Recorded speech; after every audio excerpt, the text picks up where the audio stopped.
friends, even with a world in turmoil and with so much pain and suffering and instability, I really begin our sit today with a heart full of gratitude. So Aleph goes, as always, to Rabbi Margolius, who is also tag team holding our text space. And Bet, really thank you, everybody who is here to share your presence and your practice with one another. And finally, just to echo what Mark shared, special gratitude to Shuli, Monty, Julie, and Judy, all of whom are stepping off the board after years of service to IJS. Each of you, I have the gift of knowing personally, and you have literally left your soul print on our community. And you've given so generously of your time and vision and energy and talents and wisdom to IJS's mission and vision. So on behalf of the board of this beloved community and everybody who's gathered here and those who will join us in days to come, we offer you our deepest gratitude. And this sit is dedicated to you. So friends, let's just begin sitting. You can keep your eyes open or closed or anywhere in between. And I invite us to begin with gratitude, which is itself a deep and grounding practice. Even in the moments when all I can find is assurance that the current darkness will pass and the light will return, the more frequently and consistently I thread gratitude through my day, the more connected I feel to my truest self and my source, the place, Hamakom. Hamakom, the place where I want to be, where I want to dwell. So as we arrive in our seats physically and spiritually, I invite you to orient yourself towards gratitude as we begin. For this breath flowing in and between each one of us. For this sense of community and belonging in a world that can feel so lonely. For a spiritual practice which supports us as we navigate all the aspects of our lives. For these bodies, even with their vulnerability and their broken parts. Here we are practicing our aliveness together. I invite you to take 3 more complete cycles of breath, just to make space for your own particular gratitudes.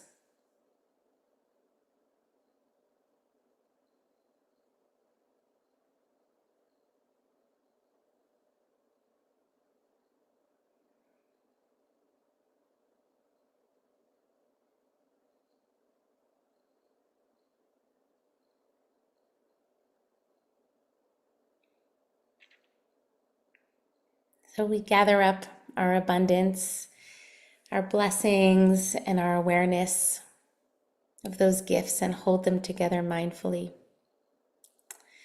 Feel free to open your eyes if you close them. I want to offer a little bit of framing from our Torah portion this week, and then we'll head into a sort of longer period of silent sitting.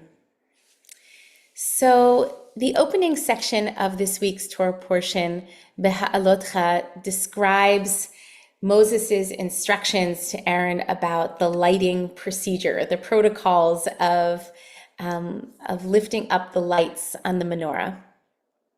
And then the Torah text quickly pivots with a seemingly different set of instructions. So thank you so much for bringing up the text. This time God instructs Moses to take the Levites and purify them. Okay, so the Hebrew is kach et haleviim mitoch bnei Israel v'tiharta otam. Literally, take the Levites from among the Israelites and purify them. So presumably, in the midst of their holy service, which is the job of the Leviim, they have taken on spiritual impurity, and they are in need of a ritual of renewal and purification. So how does Moses take the Levites? What exactly does that even mean, to take the Levites? So our wonderful commentator Rashi offers, I think, a novel and profound suggestion. So he says, Kachem bidvarim, take them with words. Ashrechem shetizku lihiyot shamashim lamakom. Content, happy, gratified are you that are privileged to be in service of the omnipresent, of the ever-present one. So I think this is so powerful that before any water rituals or shaving rituals are done, which we'll learn about later, Moses' initial instruction to Aaron is simple: affirm them with loving and appreciative words. Lavish them with praise. Remind them that their service is a privilege. Whatever spiritual yuck or residue remains from their service and awaits purification, remember that it's actually a privilege to serve God through their work. So first, I want to apply this to our board members who are stepping off the board after collectively decades of service. I think this text is just so perfect. So Shuli and Monty and Julie and Judy, we're so grateful that you said yes, and we thank you for all the tasks you've performed, seen and unseen, that laid the groundwork for IJS to grow now and into the future. And whatever impurities you may have picked up along the way, may you continue to know that this was and is holy work. And we're grateful for the burdens that you've carried and the sacred work that you've performed. And for the rest of us, in whatever capacities we serve as parents and grandparents and children of aging parents, rabbis and cantors and educators and therapists and Jewish professionals and friends and partners and good listeners and human beings, let me be the one to remind you, like Moses or one of my other rabbis, Alicia Keys, you're doing a good job. The world needs you. Know that you matter. I think there's so much wisdom here for all people who consider ourselves people of service, like the Levim, in whatever capacity, because we all inevitably pick up some tuma, some spiritual impurity in its many forms. It's inevitable. And some days we accumulate more yuck than others. But one of the gifts of meditation, at least for me, is the opportunity to sit and breathe and just shed some of that rishimu, that spiritual residue of those unpleasant or toxic things that adhere to us as we move through life. And as we do that, we come home again and again to ourselves and our source, and we're strengthened to come back and continue doing the work. So let's practice. You can take down the text. Thank you so much. And I invite you to find your seat once again. Your eyes can be open or closed or anywhere in between. And I invite you to begin by feeling your feet. While there's access to so much freedom when you get out of your head, life in this body is a gift. And getting grounded in the body is a bridge to present moment awareness. So I invite you to just feel the steady power of the living, breathing earth beneath your feet, the power of your legs, your beating hearts.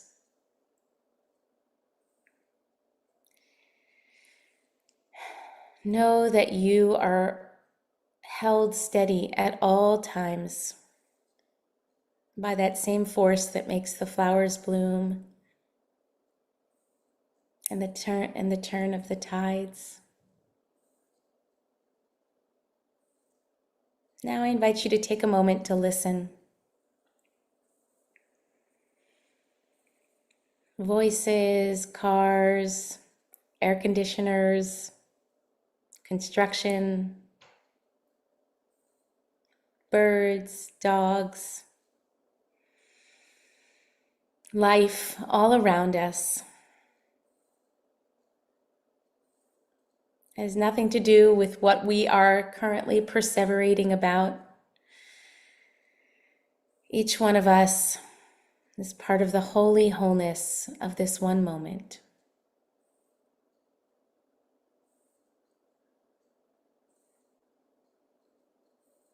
I invite you to turn your attention to the breath, always reminding us that spirit, that inspiration is with us at all times.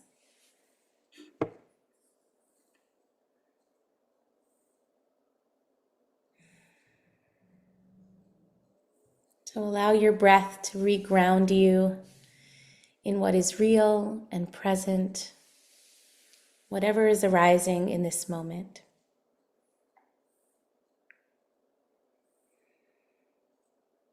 And as we continue to sit in silence, I invite you to use your breath as a kind of purification ritual, releasing what no longer serves you, shedding those small impurities of tuma which have attached. Allow this to be a time for coming back home again and again and again. And as the layers of you become visible once again, to allow this ritual to be one of gratitude. So we'll sit for the next couple of minutes and I'll bring us together with the sound of my voice.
begin to deepen your breath, gently noticing your state of heart and mind born of your practice. Into my heart, into our hearts, we place gratitude for the chance to come together, to sit, to pray, to heal, and to remember who we really are and why we serve. We open our hearts to gratitude for those who have modeled for us the kind of generosity that we aspire to embody ourselves. And we ask that we be blessed with chizuk, strength and encouragement as we return to our various forms of service. As we move into the day and days ahead, may this practice leave its own rishimu, its own residue, a rishimu of appreciation and affirmation, a rishimu of purification. May any spiritual impurities fall away so that we can forge ahead with a renewed capacity for kindness and mercy and compassion and grace. And all of these words are echoed in the Psalms. So I share with you these beautiful words from Psalm 51. Lev tahor brali Elohim, veruach nachon chadesh bekirbi. Al tashlicheni milfanecha, veruach kodshecha al tikach mimeni. Hashiva li sason yishecha, veruach nediva tismecheni. A heart that is pure, create in me. A steadfast spirit, renew within me. Cast me not away from before you. And your Holy Spirit, please don't take it away from me. Return joy in your help to me. May a spirit of generosity sustain me. Thank you so much. I turn it back to Rabbi Mark. Thank you so much, Rabbi Jenny, as always. Let's seal this beautiful practice for those of you who are in mourning or observing a yard site today or at this time, or if it's your custom to join in the Mourners Kaddish, you're welcome to do so. You can put the name or names of any of those you're honoring today in the chat now or after you recite Kaddish. And if you are joining me, please rise in body or in spirit, and you can unmute at this time.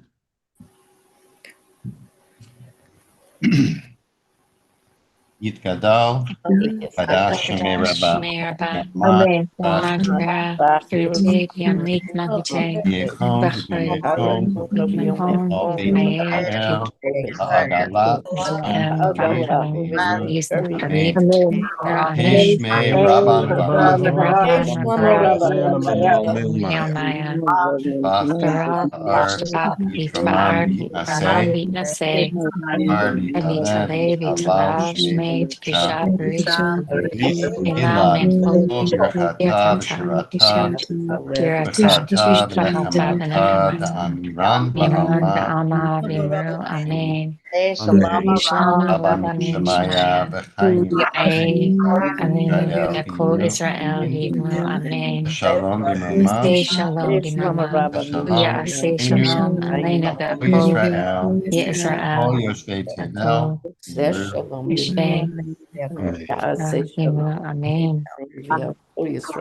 Yaakov Ishvei Himnu Amen. Amen. And may all who are in mourning be comforted among all who mourn.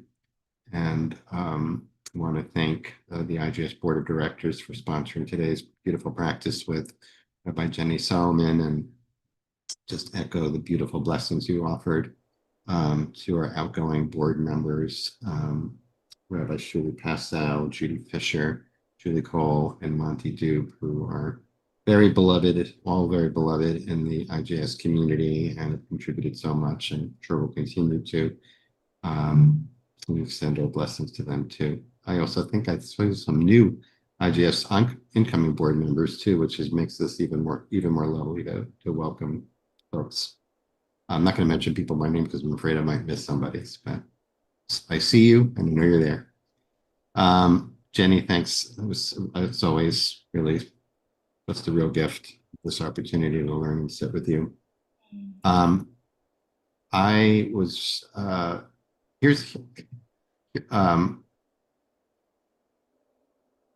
just love that teaching, that Rashi that you brought, and I want to take another look at the text again in a moment. But just to start with, the two terms you used, which people may be familiar with or may not be familiar with, and even if they're familiar with them, can feel problematic.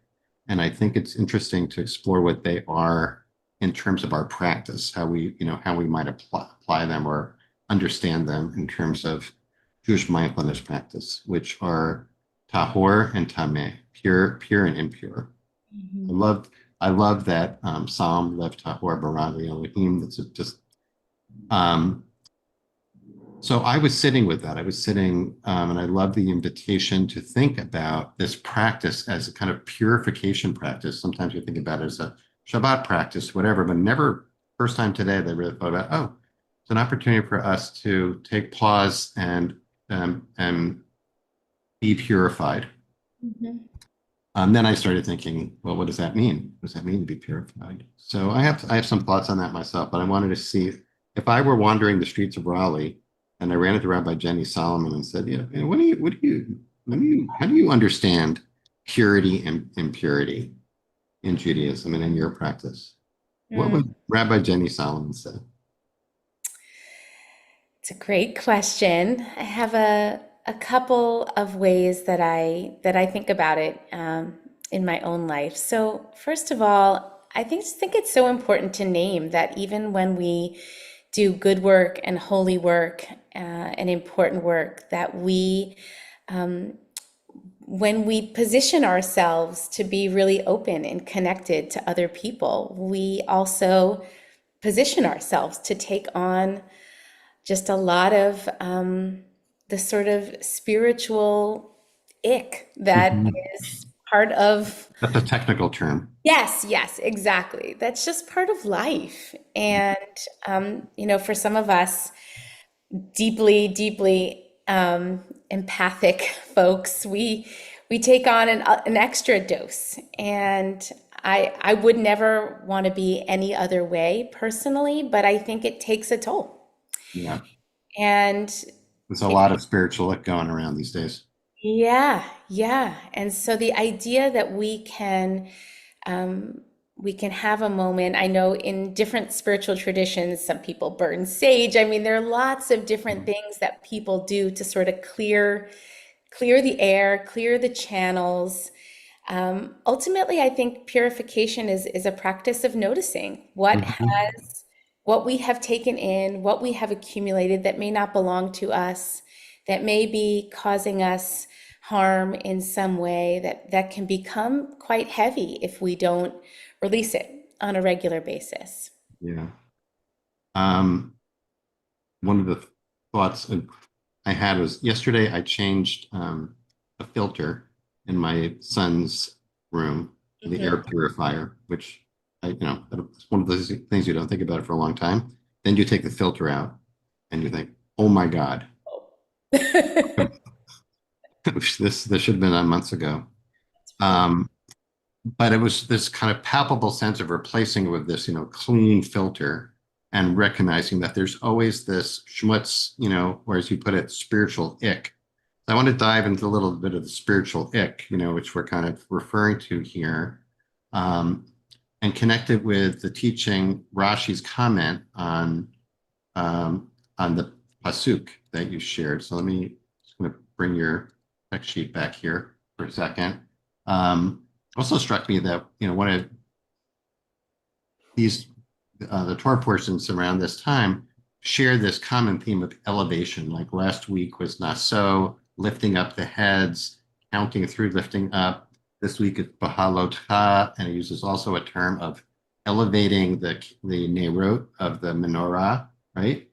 But it so struck me when you were showing this that, wow, that Rashi says the element of purification is to remind the Levites to rejoice in the fact that they merit to be, each of them merit to be a shamash, a term that I hope people are familiar with. Shamash is, of course, the light that lights the other candles for the sake of the flame, right? So it makes that connection between what comes just before this in the Torah portion, which is the beginning of the Torah portion about the menorah.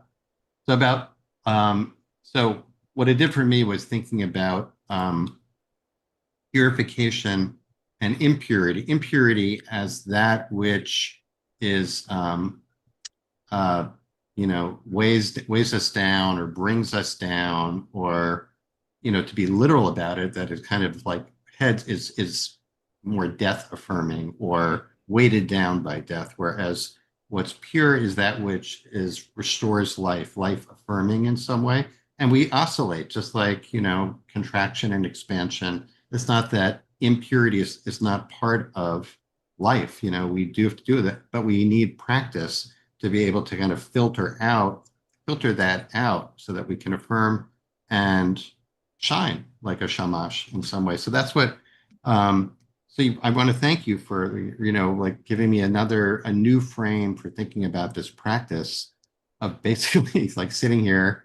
I was thinking about that air purifier, with each inhalation, and also the exhalation, about letting go of the spiritual ick, as you put it, in that term of art of Jewish spiritual practice, releasing the Jewish spiritual ick that we are really, suffused with in many ways in the culture that we're in now, and lifting up. So I don't know, what do you think about that in terms of? No, I think that feels exactly right for me. And, later on in this Torah portion, we learn about the ritual of Pesach Sheni, that there's a second Pesach.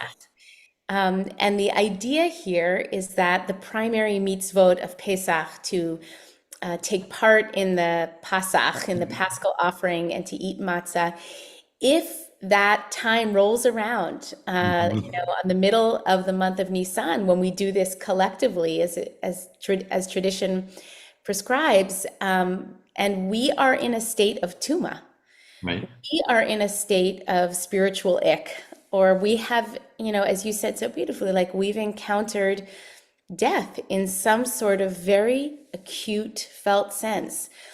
I love that our tradition understands we're not feeling it. Like we're not in a place spiritually to celebrate liberation, and to go free. And we can have a do-over when we are in a place of greater readiness, greater openness and receptivity to life. Yeah. Elon is making the point in the chat too, also, which is really true, good that he did this, that the tradition sometimes obligates us to become tameh, or that, we find ourselves in business where it's associated with childbirth, with burying the dead, with, coming in contact with death, right? So that kind of goes to, that point I'm saying about, like, it's not like death is part of life, and attending to death with intention and with chesed is part of that. And that these rituals around purification, even if we think about this as a little mini ritual of purification each day, is just a little reminder of not to, I think if all we think about is death, or we're only immersed in death, then we're in this kind of nihilistic, I don't want to get too political here, but that kind of comment that we hear, well, everyone's going to die, right? That is like, to me, that's an expression of that kind of nihilism that, well, life doesn't matter so much because we're all going to die. That's like giving oneself over to that kind of death awareness, right? And surrendering to it in some way. And this practice is about noticing the inclination to do that, because that's always a temptation, and actually to, to be more life affirming, as we'll find out. Spoiler alert, at the end of the Torah, when Moses is, exhorting us to choose life, right? Really what it's about. Yeah. And we're signing Kaddish too, actually. Again, with Mourner's Kaddish, which we just did. Also, kind of little purification ritual in that sense too. That, mourners start saying right at the graveside, right? Right in the face, right? And which doesn't mention death explicitly, but Right. I think hopefully serves as a ritual drawing us back again and again into life, into this moment. Yeah, Rabbi Shuli is saying in the chat that purity and purity as English translations don't really capture what Tuma and Torah are meant to be. It's notable that while the body can become Tameh, the soul is always Tahor at its essence, as we recite every morning, Elohai Neshama Shenatata Bi Tahorahi, my soul that you've implanted within me is pure, is essentially pure. That can never become Tameh, is the Neshama. Right. And I think especially where this intersects with our mindfulness practice, like the purification, the process of tahara is just remembering that it is actually true. Yeah. Yeah. Yeah. David's asking, how do we clean off the ick of the political climate we are living in? That's really kind of what we're referring to here. I think for me, I want to hear what you say, Jenny, about that, but I think for me, this is like today, this little practice is a good reminder to be aware of the impact that can have, because there's a temptation to get down in the mud, right? To drag the whole discourse down. And there's a part of me that, welcomes that is, drawn to that in some way.